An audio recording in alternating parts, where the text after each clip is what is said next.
I think here is a very interesting clip of Tiffany Trump.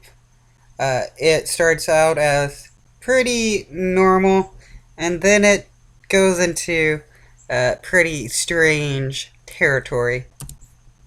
Good evening. I'm Tiffany Trump. Since speaking at the Republican convention 4 years ago, so much has changed for the world, for our country, and for my family. Like so many students across the world, I graduated from law school during the pandemic.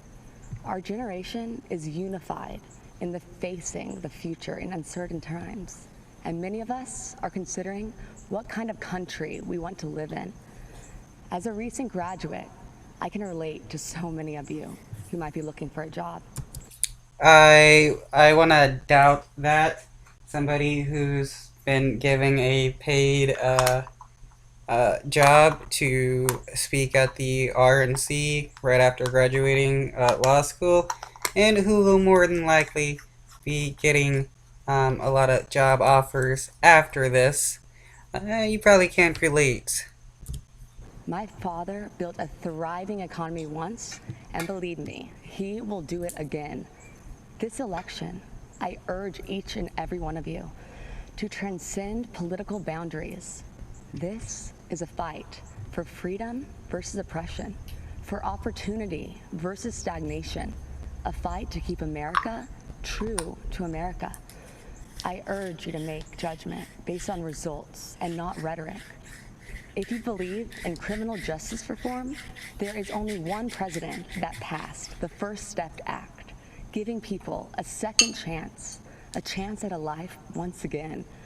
And if you believe in expanding quality and affordable health care, only President Trump, my father, signed the right to try into law the Favored Nations Clause and other actions to lower drug prices. Which actually haven't done anything to lower drug prices, but we'll ignore that for now. And keep Americans from getting ripped off.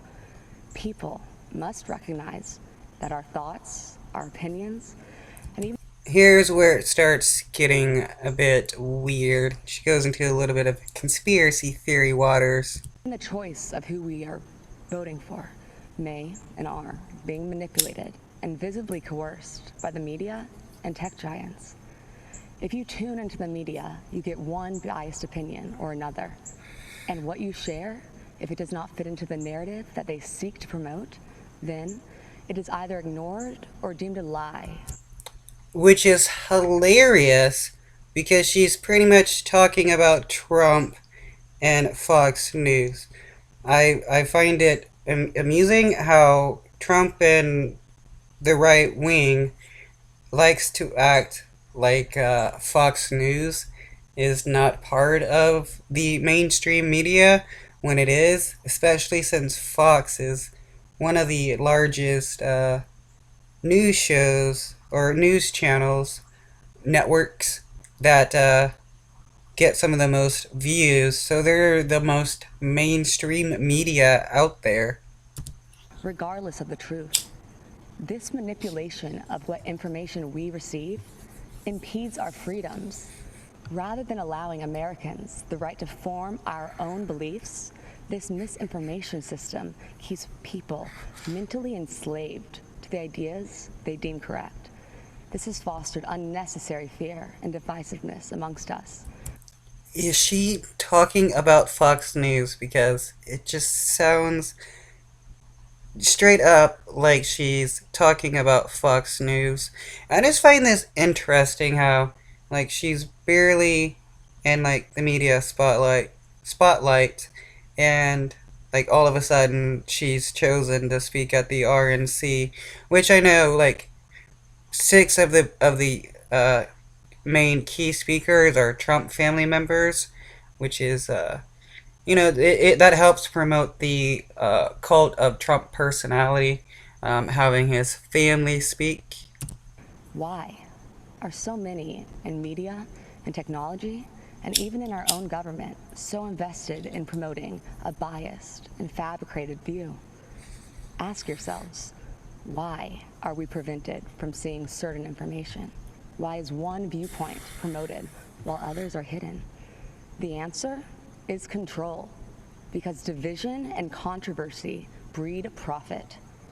But what are the consequences when only one side of the story gets out, or when only one viewpoint is acceptable?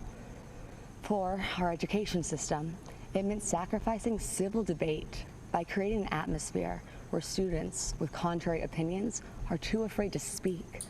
Many students find themselves suppressing their beliefs to fit into what the acceptable groupthink is. In short, our nation suffers by inhibiting our diversity of thought and inclusion of ideas. Working together, outside of our political comfort zones, will accomplish so much more. Some cynical politicians do not seem to believe in the miracle of America. Well, I do. As Maximo Alvarez said so eloquently last night, if freedom is lost in this country, there is nowhere else to go. Having hope is not weakness, and believing in miracles is a gift from God. So tonight, I want to tell you the uncensored truth of what we believe in. We believe in equality of opportunity. We believe in freedom of thought and expression. Think what you want. Seek out the truth. Learn from those with different opinions. Really? Because the Republican Party is not really big on being open minded towards new ideas, which, when you're the party of the traditional, traditionalist, you're not really big on change, which is why the Republican Party is always against, like same sex marriage, um, black people being treated equally in society, um, women having more power in the workplace. There's a lot of things that they're not very open minded about. And then freely make your voice heard to the world. We believe in school choice because a child's zip code in America should not determine their future. Really? Because you guys pretty much do, especially with the defunding of schools and the desire to use school vouchers or pretty much use taxpayer money to fund private schools, which means only a certain class of people would be able to attend. We believe in freedom of religion for all faiths, and we believe in the American spirit. You believe in freedom for people of all faiths, yet when that is totally not true. The Republican Party is pretty much about Christian supremacy and will fight against any and all other people of different faiths, especially non believers and people of the Islamic faith. A country founded on ideas, not identity. A country where our differences are embraced. And the only country where the word dream has been attached to it. Because in America, your life is yours to chart.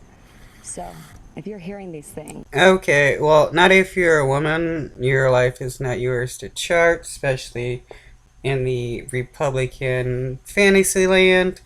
Um, in the Republican world, women would just be broodmares, black people would be slaves again, and white, straight men would be in control of everything. and thinking to yourself, that is the kind of country that I want to live in. Well, whether you realize it or not, you are a Trump supporter. I encourage you to see beyond the facade that so many other politicians employ. They mask themselves in disguises of decency, as they try to pressure us to mask our own identities and beliefs. Yeah, that is one thing about Trump. He doesn't really mask himself in decency. He's really blatant about his racism, his sexism, his hatred towards uh, pretty much anybody that doesn't basically worship the ground he walks on. He's mocked people for their weight, for disabilities, for skin tone and income level. This guy, her dad, is utter shit. Pretty much like all the Trumps. Most of them. Some of them. I mean, there seems to be some that may be good. But they you know, uh, as they say, the apple doesn't fall far from the tree. Getting my words twisted here. My father is the only person to challenge the establishment, the entrenched bureaucracy, big pharma, and media monopolies to ensure that Americans' constitutional freedoms are upheld and that justice and truth prevail. Right, that justice and truth prevail. The guy that lies a lot is hoping truth prevail, and the person that constantly commits crimes while holding the office of president cares about justice. That is just extremely laughable. My father does not run away from challenges, even in the face of outright hatred, because fighting for America is something he will sacrifice anything for. He dreams big dreams for our country, and he is relentless at achieving them. You see, Make America Great Again is not a slogan for my father. It is what drives him to keep his promise of doing what is right for American citizens. The energy of change and opportunity is with us. God has blessed us with unstoppable spirit. The American spirit. My dad has proven to be driven by that spirit. He has demonstrated his faith in his uncompromising heart and actions. My father has made me believe that America can truly be great again. If you I just find it funny how people say, make America great again, when it was never great to begin with. Because you had slavery, which means it wasn't great for black people. Then you had Jim Crow laws, which still means it wasn't great for black people. Women had to fight to vote, which means it wasn't great for them. And basically fight to get into the workplace and become independent. LGBTQ people had to fight to gain the right to marry and to be accepted in society. So, when has America ever been great except for a certain segment of society? care about living your life without restraints, about rebelling against those who would suppress your voice and building your American dream, then the choice in this election is clear. A vote for my father, Donald J. Trump, is a vote to uphold our American ideals. Be true to yourself and stay true to the dream of America. Thank you.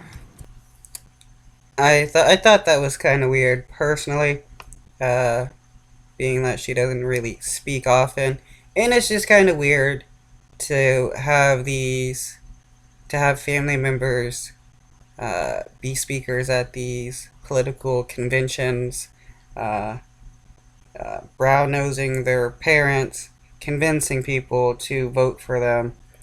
Um, I mean, if Obama had done it when he was running for presidency, I would have found it weird as well. To be honest, neither side are viable candidates for to be leader of the United States, in my opinion. Both are pro cop racist people who will just placate uh, to the corporations whenever or whoever gets in the office, Biden or Trump. It doesn't really matter. Trump may be a bit worse, but Biden really isn't any better.